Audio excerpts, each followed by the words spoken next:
Assalamualaikum warahmatullahi wabarakatuh. Selamat datang di media pembelajaran Kimia Dasar 2. Dan pada video kali ini kita akan membahas materi dari senyawa kompleks berikutnya, yaitu tentang hibridisasi orbital. Nah, sebelum kita membahas hibridisasi orbital pada senyawa kompleks, alangkah baiknya jika kita membahas terlebih dahulu pengertian secara umum dari hibridisasi orbital ini. Apa sih hibridisasi orbital itu? Hibridisasi ini adalah proses pembentukan orbital karena adanya gabungan dua atau lebih orbital atom dalam suatu satuan atom. Jadi intinya hibridisasi ini adalah pencampuran orbital-orbital. Jadi kalau yang kalian kenal selama ini ada orbital S, orbital P, orbital D, dan orbital F. Nah, ketika masing-masing orbital ini mengalami hibridisasi, maka akan bercampur menjadi orbital hibridisasinya, yaitu misalkan S sama P akan bercampur menjadi orbital hibridisasi yaitu sp2 atau bisa juga sp3 atau sp3d2 dan sebagainya. Nanti akan kita bahas lebih lanjut bagaimanakah proses hibridisasi ini bisa terjadi.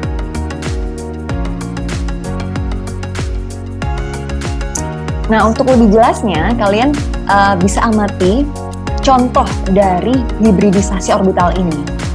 Nah, misalkan ya, gambar pertama, berarti gambar yang paling atas, ada satu orbital S, dia membentuk orbital hibridisasi atau orbital hibrida dengan 3 orbital P, sehingga akan terbentuklah nanti orbital yang baru, yaitu sp3. Nah, selain dari orbital hibrida ini, kita bisa mengetahui atau menentukan bentuk atau geometri dari suatu molekul. Misalkan sp3 ya, orbital hibrida sp3 itu geometri atau bentuk molekulnya adalah tetrahedral. Contohnya lagi, misalkan yang gambar kedua, gambar yang tengah ya. Satu orbital S membentuk orbital hibrida dengan 2 orbital P akan membentuk orbital yang baru atau orbital hibrida yaitu sp2. Nah, kalau kita perhatikan di sini yang orbital sp2 ini dia akan membentuk geometri molekulnya yaitu trigonal planar. Nah, dan untuk gambar yang terakhir yaitu orbital S, ketika dia membentuk orbital hibrida dengan satu orbital P ya, maka akan membentuk orbital hibridanya yaitu sp. Nah, orbital hibrida sp ini bentuk atau geometri molekulnya yaitu linear. Lalu apa sih tujuan dari pembentukan hibridisasi ini, pembentukan orbital hibrida ini? Tujuannya yaitu adalah untuk menghasilkan tingkat energi yang lebih rendah melalui caranya bagaimana? Dengan ikatan kovalen ataupun kovalen koordinasi. Nah, kovalen koordinasi ini khusus untuk senyawa kompleks. Jadi pada senyawa kompleks, jangan lupa ya Nana ya, ikatan yang terbentuk sudah kita pelajari ini sebelumnya, bahwa ikatan kovalen yang terbentuk pada senyawa kompleks itu adalah selalu ikatan kovalen koordinasi. Sehingga tujuannya untuk dapat menghasilkan tingkat energi yang lebih rendah. Jadi dengan dicampurkan tadi orbital-orbital tadi, ada orbital S bercampur dengan orbital P, maka nantinya akan menghasilkan tingkat energi yang lebih rendah ketimbang atau dibandingkan orbital S berdiri sendiri, kemudian orbital P juga berdiri sendiri. Itu akan jauh lebih rendah ketika mereka ini bergabung. Misalkan ya, ini contoh hibridisasi pada senyawa CH4. Jadi ini adalah contoh hibridisasi yang bukan senyawa kompleks ya. Ikatan kovalen biasa. Langkah yang pertama, kalian tuliskan dulu bagaimanakah konfigurasi dari atom C. C dengan nomor atom 6, maka konfigurasinya yaitu 1s2, 2s2, 2p2. setelah ini kemudian kalian bentuk diagram orbitalnya. Jadi kalau 1s2 kalian gambarkan ada 2 tanda panah seperti ini, 2s2 2 tanda panah, dan nah untuk 2p kalian gambarkan ada 3 garis seperti ini ya. Jadi kalau untuk orbital S itu garisnya hanya 1, kalau orbital P garisnya ada 3. Kalau orbital D, karena maksimum elektron orbital D itu adalah 10, maka nanti garis di orbital D itu ada maksimal 5. Bisa dipahami ya? Nah, karena di orbital P ini yang terisi hanyalah 2 elektron, maka kalian tuliskan 2 elektron tetapi tidak berpasangan ya. Sesuai kaidah apa? Coba kalian cek lagi pelajaran ini ya, sesuai kaidah apa? Sudah dipelajari ya? Nah, setelah kalian gambarkan diagram orbitalnya seperti ini, seharusnya nih kalau kita mengikuti berapakah jumlah elektron yang belum berpasangan, harusnya hanya bisa mengikat 2 atom lagi ya. Misalkan kalau dia berikatan dengan atom H, maka seharusnya nantinya hanya bisa mengikat 2 atom H sehingga akan terbentuk CH2. Tetapi kenyataannya anak-anak, CH2 itu sangatlah reaktif atau bisa dikatakan energinya tinggi. Maka di akhir reaksi kita tidak bisa memperoleh CH2 itu. Nah, apa yang akan kita peroleh ketika atom C itu berikatan dengan H? Nah, ketika atom C berikatan dengan H, maka nantinya akan membentuk CH4. Nah, artinya kalau membentuk CH4 berarti atom C ini harus menyediakan 4 elektron yang belum berpasangan ya. Nah, kalau kita perhatikan di sini baru ada 2, berarti kita butuh berapa lagi supaya bisa membentuk CH4 atau supaya bisa diisi oleh atom hidrogen, elektron dari atom hidrogen ini? Nah, kita masih membutuhkan 2 elektron yang tidak berpasangan. Nah, caranya bagaimana? Dengan promosi elektron. Nah, ini yang harus kalian ingat ya. Hibridisasi pada ikatan kovalen biasa, dia akan terjadi promosi elektron. Apa itu promosi elektron? Promosi elektron adalah perpindahan elektron dari tingkat energi yang lebih rendah menuju ke tingkat atau ya ke orbital dengan tingkat energi yang lebih tinggi. Kalau pada kasus ini kita lihat di sini ya. Di sini yang memungkinkan pindah yaitu elektron dari orbital 2s. Nah, kalau kita lihat di sini, wah, masih ada 1 tempat kosong di orbital 2p. Maka hal ini memungkinkan 1 elektron dari orbital 2s tadi pindah ke orbital 2p, terjadi promosi elektron. Ingat ya, orbital s itu kan energinya lebih rendah daripada orbital p. Nah, elektron pada orbital 2s ini akan pindah ke orbital 2p sehingga akan membentuk susunan elektron yang baru seperti ini. Nah, jadi pahami? Setelah terjadi promosi elektron, maka tersedialah 4 elektron yang belum berpasangan. Nah, supaya berpasangan, bagaimana caranya? Kalau sudah sendiri-sendiri seperti ini, maka memungkinkan membentuk CH4. Nah, ini ya, ini susunan elektron yang baru setelah terjadi promosi elektron akan membentuk susunan elektron yang baru seperti ini. Kemudian, ketika dia mengikat dengan atom H, dengan 4 atom H ya, di mana masing-masing atom H ini punya 1 elektron. Nah, ini ada 4 ceritanya, ini semuanya adalah elektron dari atom H. Ada 1, 2, 3, 4. Nah, masing-masing elektron ini akan mengisi elektron yang belum berpasangan pada atom karbon. Yang ini mengisi di sini, kemudian ini atom H yang kedua mengisi di orbital 2p yang pertama. Elektron pada atom H yang ketiga ini akan mengisi elektron pada orbital 2p kedua dan seterusnya, sehingga nantinya akan berpasangan semuanya seperti ini. Ini adalah hibridisasi dari molekul CH4. Nah, bagaimanakah cara menentukan jenis hibridisasinya? Caranya yaitu kita lihat manakah yang diisi oleh elektron dari atom H. Tadi kan yang diisi adalah ada ini ya, S, kemudian P. S-nya cuma 1, P-nya ada berapa? Kita hitung 1, 2, 3. Maka jenis orbital hibridisasinya yaitu sp3.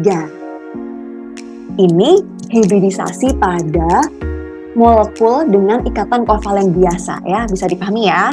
Kalau pada ikatan kovalen biasa terjadi promosi elektron alias pindah dari tingkat yang energi yang lebih rendah menuju orbital dengan tingkat energi yang lebih tinggi. Lalu bagaimanakah bedanya Bu dengan hibridisasi pada senyawa kompleks?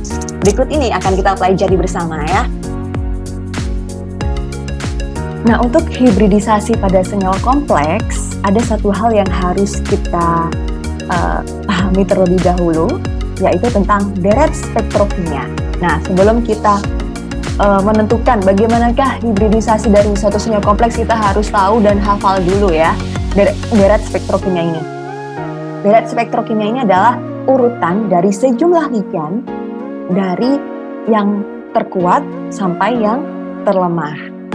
Nah, ini adalah deret ligannya ya, deret spektrokimianya, mau dari CO sampai dengan imin. Nah, dari deret spektrokimia ini kita akan membagi menjadi 3 bagian. Yang pertama, deret medan ligan kuat ya. Jadi makin ke kiri sifatnya tuh makin kuat. Nah, mulai dari mana ya termasuk deret medan ligan kuat ini? Mulai dari ligan CO ini sampai dengan SCN-. Ini adalah ligan kuat. Kemudian yang kedua, yang ini adalah batas kekuatan ligannya ya.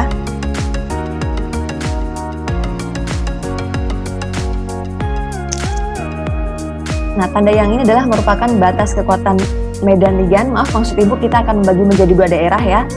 Deret medan ligan kuat dan yang kedua yaitu deret medan ligan lemah. Nah, jadi mulai dari yang ini adalah daerah yang kuat, sedangkan yang bagian kanan ini adalah ligan yang lemah. Ligan yang lemah yaitu mulai dari H2O sampai dengan imin. Nah, kalian wajib menghafalkan deret spektrokimia ini. Fungsinya buat apa? Buat nanti untuk menentukan bagaimanakah hibridisasi dari suatu senyawa kompleks itu. Kalau kalian susah menentukan ini ligan kuat atau ini ligan lemah, kalian akan kebingungan nanti untuk menentukan bagaimanakah hibridisasi dari suatu senyawa kompleks.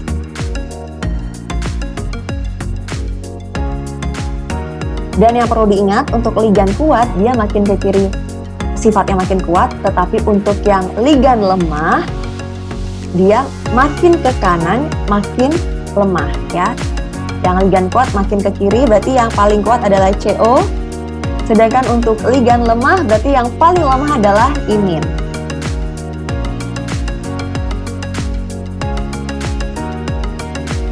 Nah, lalu akan muncul pertanyaan ya pasti, kenapa sih kita harus mengetahui kekuatan ligan berdasarkan deret spektrokimia?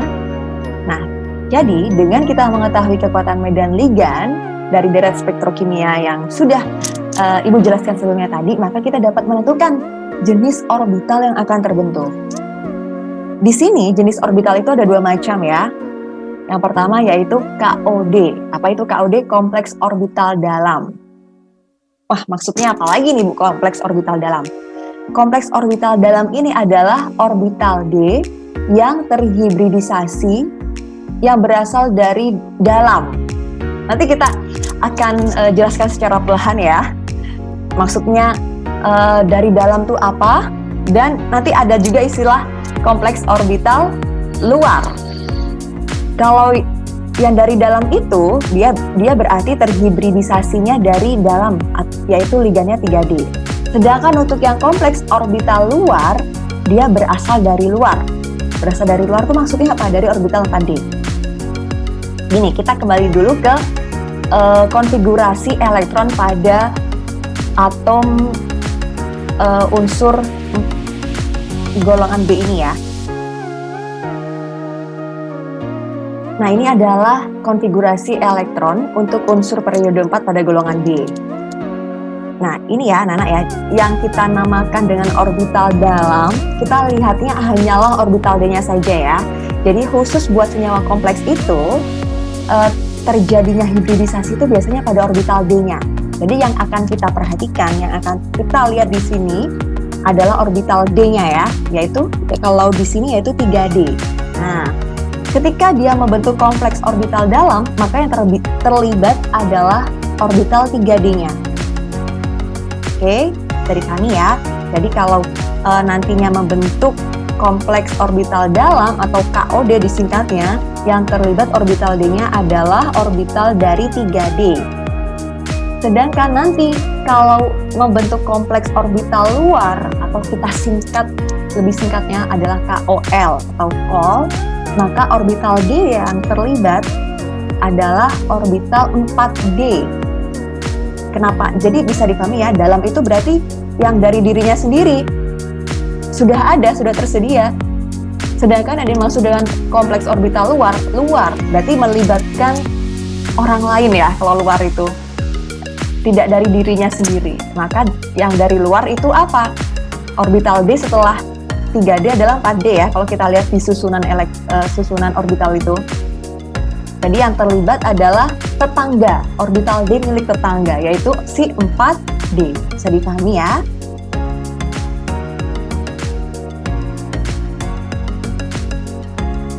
Nah, ini untuk mempermudah ya, jadi ligan kuat itu akan membentuk kompleks orbital dalam atau KOD, sedangkan ligan lemah akan membentuk KOL atau kompleks orbital luar. Harus ingat ya, jadi urutan yang pertama, hafalkan dulu deret spektrokimianya, mana ligan kuat, mana ligan lemah.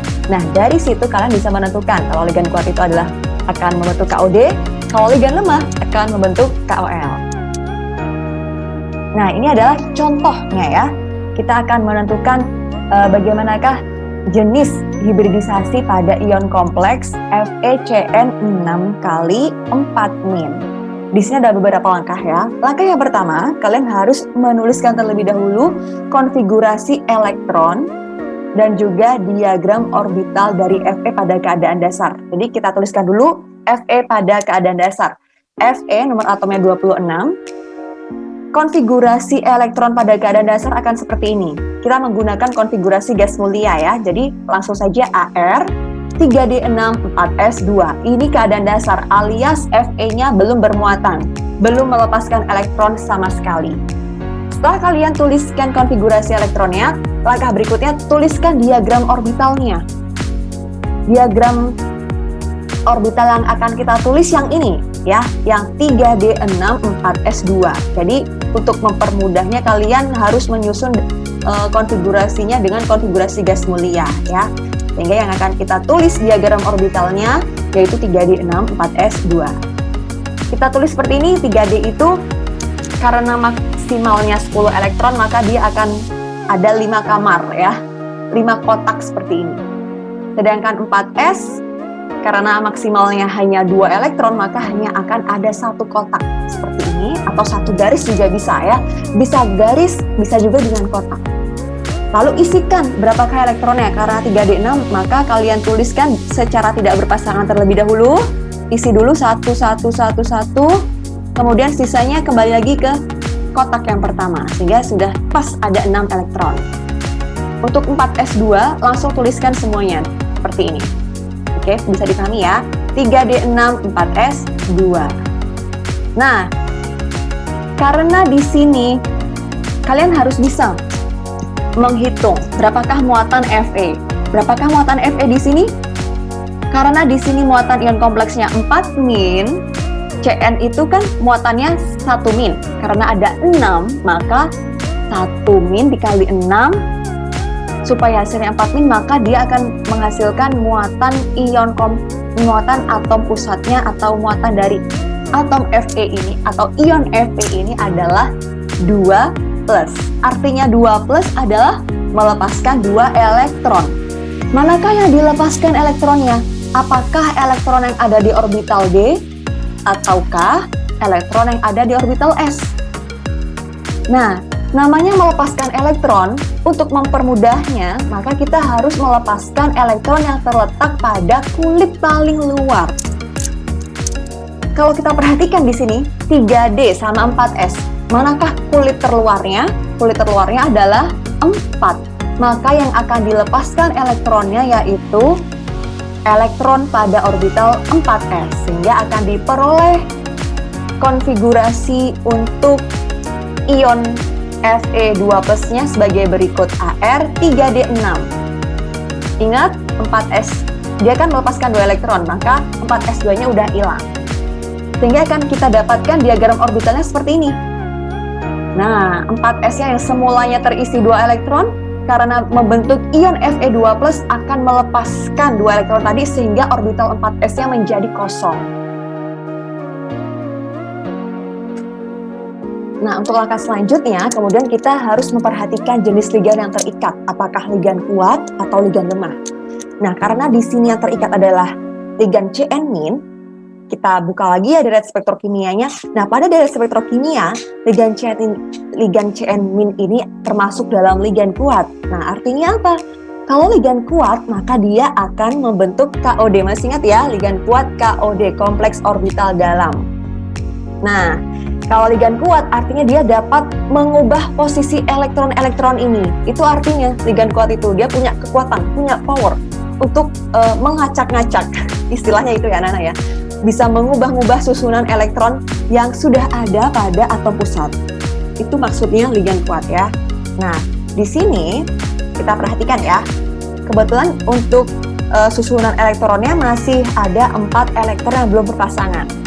Karena dia mengikat dengan ligan kuat, maka ligan kuat ini bisa mendesak elektron-elektron yang belum berpasangan tadi supaya berpasangan. Awal mulanya seperti ini, setelah berikatan dengan ligan Cn- akan mendesak. Nah, yang awal mulanya tidak berpasangan elektronnya akan berpasangan seperti diagram orbital yang bawah. Bisa dipahami ya? Jadi, yang terlibat hanya 3D, dia tidak membuka lahan baru alias tidak membuka orbital D yang baru pada 4D. Jadi hanya melibatkan orbital D dalam. Orbital D dalam itu maksudnya apa? Orbital 3D yang sudah diisi elektron pada atom Fe. Nah, karena ligan kuat, diulang lagi ya, karena ligan kuat, maka elektron-elektron ini bisa tersusun ulang menjadi berpasangan seperti di bawah ini.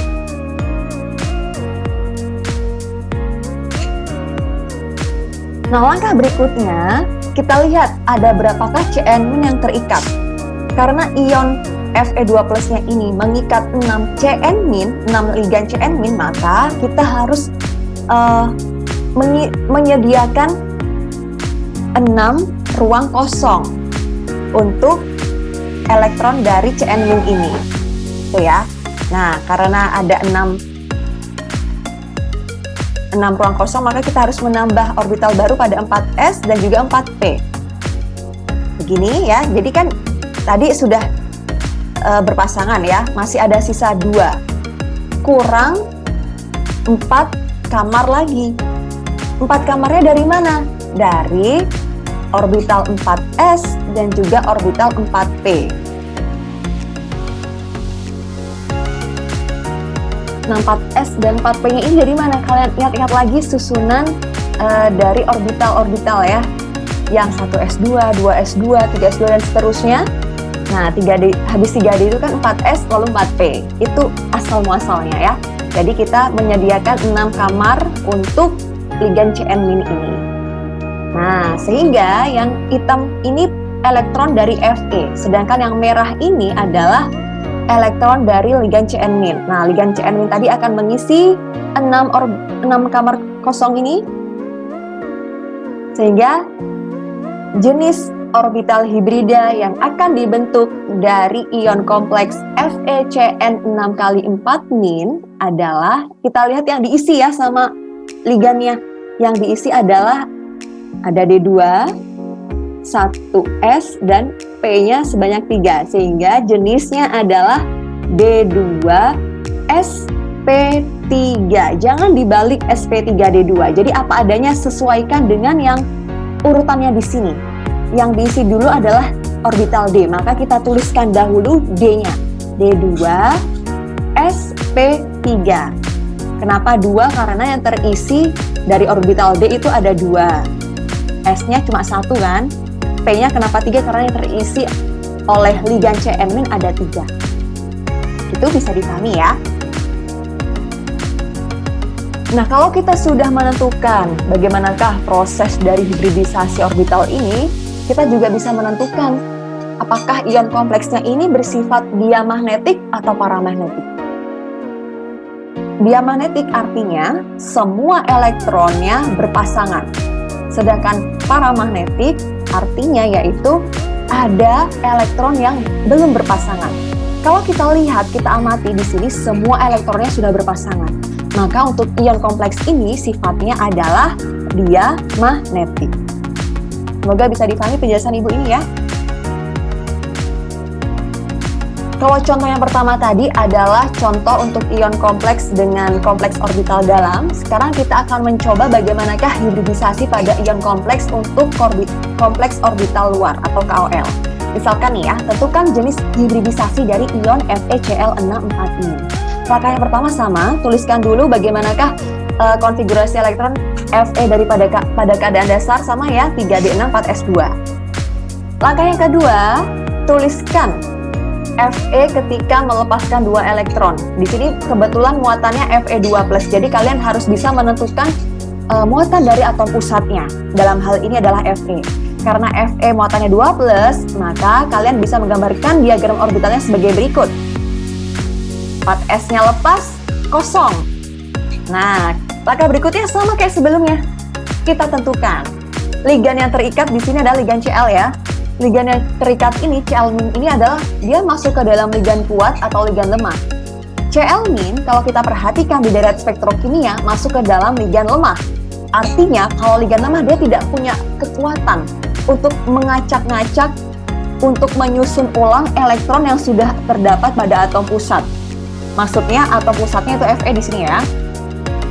Nah, maka apa yang terjadi kalau begitu? Artinya, elektron yang terdapat pada orbital 3D, ya sudah biarkan saja seperti ini. Tidak akan berpasangan seperti ketika dia mengikat ligan kuat. Nggak ada power nih buat ngacak-ngacak, buat mendesak si elektron yang tidak berpasangan supaya berpasangan. Jadi biarkan seperti ini. Nah, berarti tugas selanjutnya adalah menyediakan kamar atau ruang untuk 6 ligan Cl-. Kalau kita samakan seperti yang tadi, 4S, 4P ya. Nah, kita buka kamar baru, ada 4S dan 4P. Baru 1, 2, 3, 4, baru 4, tersedia 4 kamar kosong. Sedangkan kita butuh 6, berarti kurang berapa? Kurang 2 kamar kosong lagi ya. Nah, kalau nggak cukup berarti kita bagaimana caranya? Ya, artinya kita harus buka orbital baru lagi. Istilahnya begitu ya, istilahnya Ibu mengistilahkan dengan membuka ya. Menambah orbital baru. Dari mana? Dari 4D. Nah, inilah yang dinamakan dengan kompleks orbital luar. Melibatkan orbital D punya tetangga, bukan punya milik sendiri. Jadi Ibu menyebutnya kalau 3D ini milik sendiri ya, miliknya si atom pusat. Tidak membuka lahan baru. Itu maksudnya kompleks orbital dalam. Hanya melibatkan orbital D punya sendiri. Sedangkan maksud dari kompleks orbital luar ini, orbital D yang terlibat punya tetangga. Siapa tetangga itu? Si 4D. Nah, setelah seperti ini maka kita bisa mengisi elektron-elektron dari si ligan ke dalam kamar-kamar kosong ini menjadi sebagai berikut. Nah, ada 6 yang terisi ya, 1, 2, 3, 4, 5, 6. Yang berwarna merah ini merupakan elektron dari si ligan. Sedangkan yang hitam ini punyanya si atom pusat, elektron dari atom pusat. Nah, dari sini kita bisa menentukan apakah orbital hibrida dari ion kompleks FeCl62-. Maaf, FeCl64-. Tadi kita bisa menentukan orbital hibridanya adalah, lihat yang terisi oleh ligan. ada S ya, orbital S, P-nya terisi 3, D-nya terisi 2, sehingga jenis orbital hibridanya adalah sp3d2. Dipahami ya, jadi jangan dibalik D-nya dulu, pokoknya sesuaikan ya, diisi apa dulu. Oh, yang diisi sp3d2. Nah, paramagnetik atau diamagnetik, karena di sini masih ada yang belum berpasangan elektronnya, yaitu pada orbital 3D, maka sifat dari ion kompleks ini adalah paramagnetik. Karena masih terdapat elektron yang tidak berpasangan pada orbital 3D. Nah, itu tadi adalah proses bagaimanakah cara untuk menentukan hibridisasi dari suatu ion kompleks. Kita lanjut ke pembahasan berikutnya, yaitu bagaimanakah untuk menentukan bentuk molekul atau geometri molekul dari suatu ion kompleks. Jadi caranya bagaimana? Jika kita sudah tahu orbital hibridanya, kita bisa menentukan geometri molekulnya tuh apa sih. Jadi ini caranya memang pakai hafalan aja ya, anak-anak, supaya lebih gampang. Nah ini, jadi kalau orbital hibrida sp, kalau sp itu biasanya bilangan koordinasinya pasti 2. Bentuk ruangnya apa? Lurus. Kalau sp3 berarti bilangan koordinasinya 4. Berarti bentuk ruangnya adalah tetrahedral. Bilangan koordinasi itu bisa kalian lihat ini loh, ada S sama P, berarti kan 2. sp3 berarti ada 1. Ada berapa pasang elektron di situ? Ada S kan 1. P-nya ada 3 pasang, oh berarti bilangan koordinasinya 4, maka bentuk ruangnya nanti adalah tetrahedral. Ini kalian hafalkan aja anak-anak ya. DSP2 berarti bilangan koordinasinya 4, bentuk ruangnya segi 4. Sedangkan D2SP3, bilangan D2SP3 sama SP3D2 bedanya apa sih? Bedanya gini, D2SP3 itu adalah biasanya kompleks orbital dalam. Taunya dari mana? Pokoknya yang D-nya duluan artinya dia kompleks orbital dalam. Tapi kalau D-nya yang ditulisnya terakhir, maka dia kompleks orbital luar. Kebetulan bentuknya sama-sama oktahedral. Bilangan koordinatnya juga sama 6.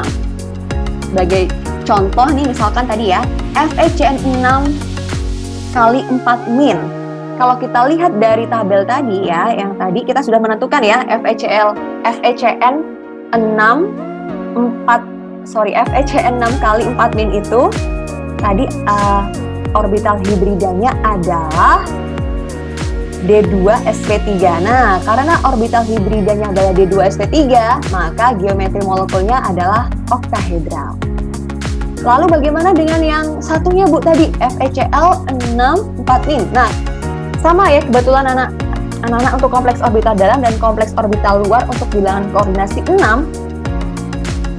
bentuk ruangnya sama, oktahedral. Untuk mempermudah kalian dalam memahami penjelasan tentang geometri molekul ini, kalian juga bisa mengakses link YouTube yang sudah Ibu tuliskan sebagai berikut. Nah, oke anak-anak, itu tadi penjelasan mengenai hibridisasi khususnya pada senyawa atau ion kompleks. Silahkan dipantau terlebih dahulu, nanti akan kita bahas pada virtual meeting ya. Sampai jumpa di video berikutnya. Assalamualaikum warahmatullahi wabarakatuh.